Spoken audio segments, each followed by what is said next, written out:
Hello everyone, कैसे हैं। उम्मीद है ठंड के मौसम का आनंद ले रहे होंगे। थोड़ी बहुत ठंड दिख रही है, वो भी खासकर बारिश की वजह से। बारिश ठीक ठाक हुई है, ठीक ठाक क्या बहुत ज़्यादा हो गई, अब ओवर हो रही है, फसलों को काफ़ी नुकसान हो रहा है। तो एक बार पुनः आज मैं लाइव आया हूँ। हमने सोचा काफ़ी दिनों से मैं लाइव नहीं आया, तो आज किसी सुप्रीम कोर्ट के मैटर पर डिस्कशन कर ही लेते हैं। तो आज जो हम लोग डिस्कस करेंगे वह है, अभी सुप्रीम कोर्ट ने 29 सितंबर को जो है गर्भपात पर एक जजमेंट दिया है। सुप्रीम कोर्ट का जजमेंट आया है। जस्टिस DY चंद्रचूड़ की अध्यक्षता में सुप्रीम कोर्ट की फुल बेंच बैठी थी, एक निर्णय दिया है गर्भपात संबंधी कानून के संबंध में। तो उसकी कहानी ये रहती है कि मणिपुर की एक महिला है जो दिल्ली में रहती है, अविवाहित है, किसी के साथ लिव इन रिलेशनशिप में रह रही थी और प्रेग्नेंट हो जाती है। अब प्रेग्नेंट होने के बाद जिसके साथ वह रह रही है उसने शादी से इनकार कर दिया। अब ये परेशानी में पड़ जाती है कि क्या करे,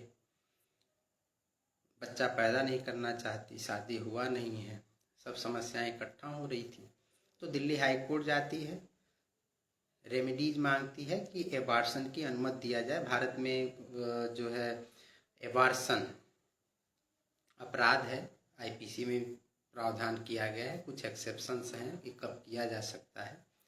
तो उसके लिए MTP कानून है 1971 का। MTP मतलब medical termination of pregnancy act 1971। तो जब ये 1971 में बना था तो बेसिकली शादी विवाह के संबंध में बना था, लेकिन समय बदला, लोग बदले। अब पता चला कि बिना शादी विवाह भी लोग साथ रह रहे हैं, तो अब समय के अनुसार बदलाव की ज़रूरत महसूस हो गई।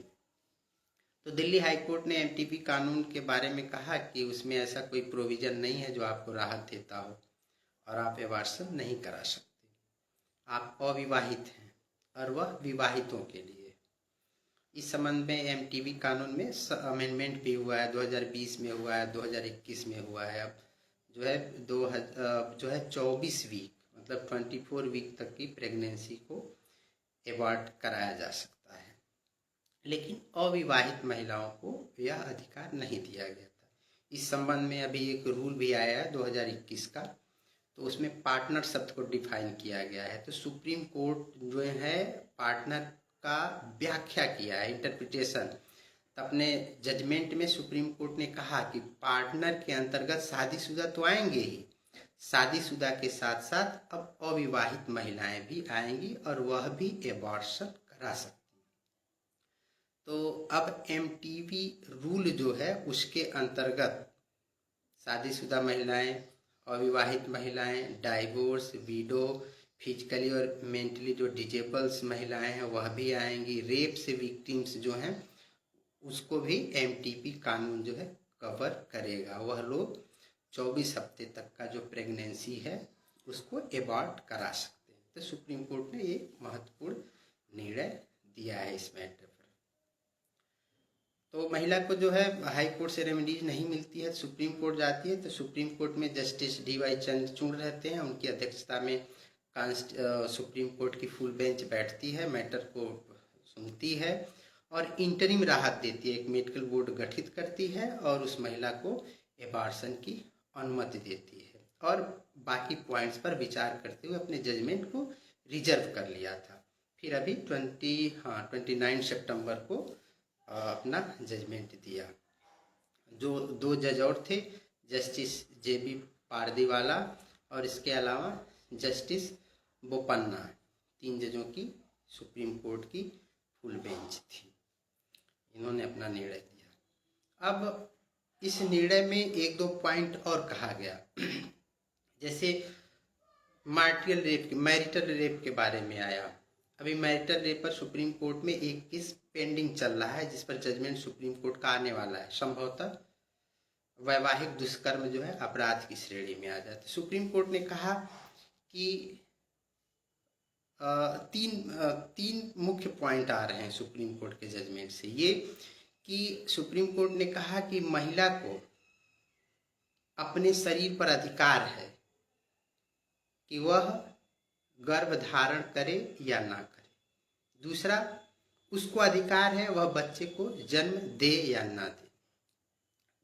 तीसरी बात यह है कि शादी हो गई है और शादी बाद जबरदस्ती अगर पतिदेव गर्भ धारण कराते हैं तो यह अपराध की श्रेणी में आएगा, एमटीपी कानून के तहत आएगा, अपराध की श्रेणी में, रेप के अंतर्गत आएगा।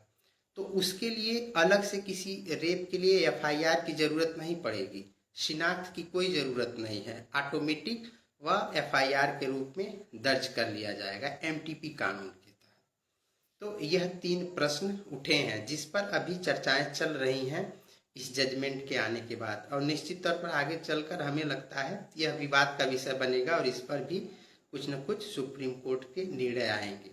अब जो लोग इसके विरोध में कह रहे हैं कि ये तो बहुत दिक्कत वाली बात है, अगर शादी हो रही है तो निश्चित तौर पर लोग चाहेंगे कि संतान हो, अब ये पूर्णतः अधिकार दे दिएगा महिला पे, फिर तो दिक्कत हो गई। इसका मतलब अब उसका वह व्यक्तिगत अधिकार हो गया, बच्चा पैदा करे या ना करे, तो शादी का मतलब ही क्या रहा। तो इन सब पर थोड़ा सा डिस्प्यूट है।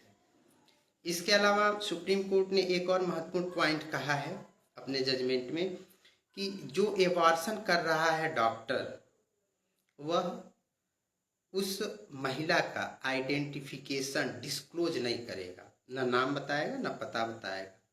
और अगर इन्वेस्टिगेशन हो रहा है पुलिस के द्वारा तो पुलिस भी डॉक्टर से जबरन आइडेंटिफिकेशन उसका नहीं ले सकती। दूसरी बात कि एबॉर्शन अगर कराना है तो फैमिली के कंसेंट की भी जरूरत नहीं है उस महिला को कि फैमिली कंसेंट दे तभी वह एबॉर्शन कराए। इन सब से भी सुप्रीम कोर्ट ने महिलाओं को राहत दी है, खासकर अविवाहित महिलाओं को। तो ये सुप्रीम कोर्ट का इस पर मुख्य डिसीजन रहा। इसके अलावा एक महत्वपूर्ण बात और